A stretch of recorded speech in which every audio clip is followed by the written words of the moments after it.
Assalamualaikum warahmatullahi wabarakatuh. Saya Melinda Langgo. Di sini saya akan memaparkan materi pertama sampai terakhir mata kuliah telah kurikulum dan teks buku geografi. Yang pertama, pengertian telah kurikulum. Telah kurikulum adalah seperangkat rencana dan pengaturan mengenai tujuan, isi, pelajaran, serta cara digunakan sebagai pedoman kegiatan pembelajaran untuk mencapai tujuan pendidikan tertentu. Tujuan tertentu ini meliputi tujuan pendidikan,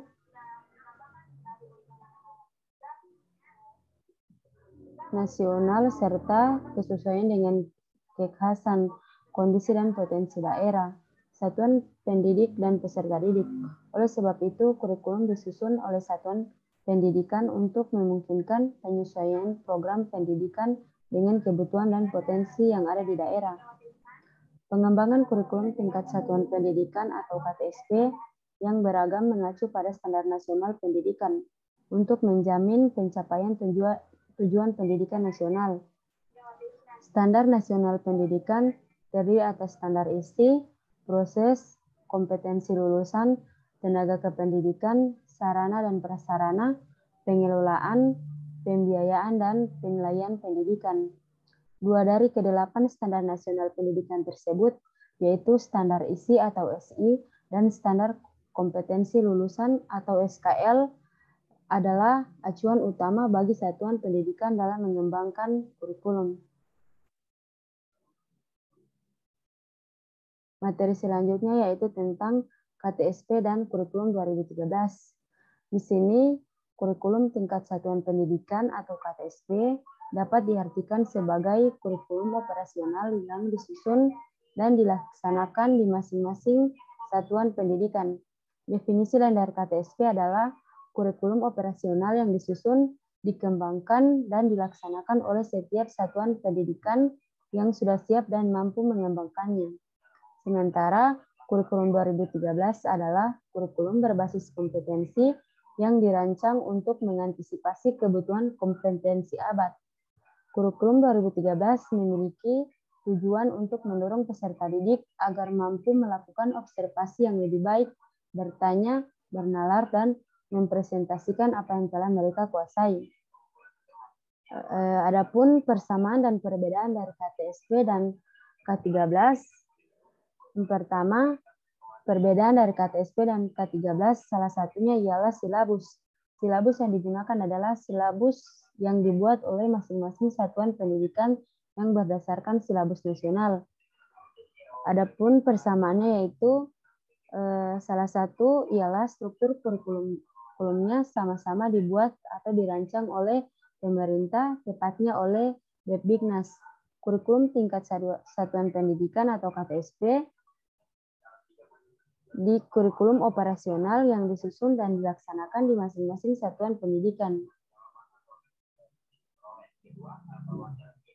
Selanjutnya, proses perencanaan kurikulum. Dalam perencanaan kurikulum dimulai dengan merumuskan ide yang dikembangkan menjadi program. Ide dalam perencanaan kurikulum ada terbagi menjadi 5. Yang pertama, visi yang dirancangkan. Yang kedua, kebutuhan stakeholder dan kebutuhan untuk studi jenjang berikutnya. Yang ketiga, hasil evaluasi kurikulum telah digunakan dan tuntutan perkembangan iptek dan zaman. Yang keempat, pandangan berbagai pakar keilmuan.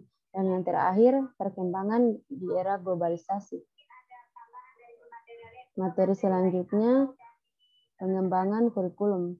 Pengembangan kurikulum sebagai proses menyeluruh yang berkaitan dengan kebijakan nasional di bidang pendidikan, sesuai dengan visi misi dan strategi pembangunan pendidikan nasional.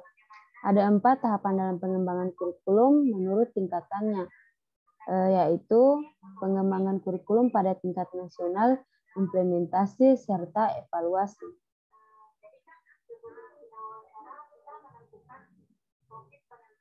Materi selanjutnya, kelebihan dan kekurangan KTSP.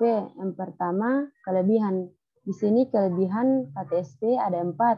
Yang pertama, mendorong terwujudnya otonomi sekolah dalam penyelenggaraan pendidikan. Yang kedua, mendorong para guru, kepala sekolah, dan pihak manajemen sekolah untuk semakin meningkatkan kreativitasnya dalam menyelenggarakan program-program pemerintah.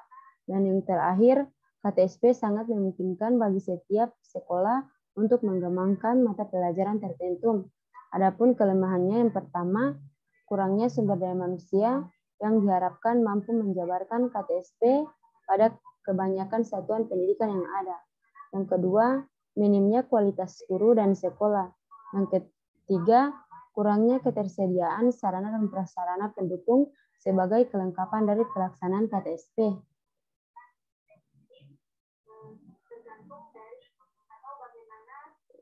Materi selanjutnya, kelebihan dan kekurangan kurikulum K13. Kelebihannya yang pertama, siswa dituntut lebih aktif, kreatif, dan inovatif. Yang kedua, adanya penilaian dari semua aspek. Yang ketiga, munculnya pendidikan karakter dan budi pekerti. Yang keempat, adanya kompetensi sesuai dengan tuntutan fungsi dan pendidikan nasional. Dan yang terakhir, kompetensi yang dimaksud menggambarkan secara holistik keterampilan dan pengetahuan. Adapun kelemahan dari kurikulum K13, yang pertama, kurangnya pemahaman guru dengan konsep pendekatan saintif. Yang kedua, kurangnya keterampilan guru merancang RPP. Yang ketiga, guru tidak banyak menguasai penilaian autentik. Yang keempat, tugas menganalisa menjadi plagiat dalam kasus ini. Yang kelima, beban pelajaran siswa dan guru terlalu berat. Dan yang terakhir, sebagian besar guru masih terbiasa menggunakan cara konvensional. Materi selanjutnya itu kurikulum 2013 revisi. Kurikulum 2013 revisi adalah kurikulum yang berlaku dalam sistem pendidikan Indonesia. Kurikulum ini merupakan kurikulum tetap diterapkan oleh pemerintah untuk menggantikan kurikulum 2013 yang telah berlaku selama kurang lebih 4 tahun. Hal yang membedakan dengan K13 adalah adanya perubahan istilah-istilah dan memuat beberapa unsur, misalnya PPK. Materi terakhir yaitu hasil revisi kurikulum 2013. Yang pertama, koherensi kompetensi ini atau KD dan penyelarasan dokumentasi. Yang kedua, penataan kompetensi sikap spiritual dan sikap sosial pada semua mata pelajaran. Yang ketiga, penataan kompetensi yang tidak dibatasi oleh pemenggalan taksonomi proses berpikir. Dan yang terakhir, pemberian ruang kreatif kepada guru dalam mengimplementasikan kurikulum. Itulah presentasi materi dari saya. Lebih dan kurangnya saya mohon maaf. Wassalamualaikum warahmatullahi wabarakatuh.